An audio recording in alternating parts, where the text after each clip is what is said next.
eu queria. Eu já procurei pra NASA pra ver o que o camarada faz. Olha aqui, vem, traz aqui, Márcio, pra nós ver. Rapaz, a NASA explica um negócio desse. O camarada tá colocando uma peça aqui pra funcionar a bateria do carro, pra ele ficar a noite toda tocando, ligado na bateria. Vem cá, Márcio, rapidinho. Ó, tá ligado na bateria, tá ligado o equipamento. Agora cadê o fio? Ó, aqui, ó. Márcio, onde é que tá o fio? Tá ligado pra cá, ó. Pra tu ver que a NASA tem que ser estudada. A NASA tem que estudar o cidadão brasileiro. Olha aqui por onde é que tá vindo. Ó, olha aqui. Ó, a NASA tem que estudar isso daqui. Ó,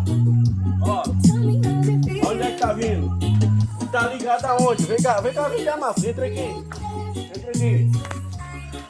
É, aí fala demais, ó. Tu é doido. Tá ligado aqui, ó. Onde é que tá ligado aqui? Mostra aí, Márcio. Tá ligado no 110. Tem condições da NASA estudar um negócio desse, do peão fazer um negócio desse? Só mesmo instruções de um profissional. Não entra, não. Pra saber. Não Se entra, não tem instrução de um profissional, não entra, não. Papai, me dê, vai!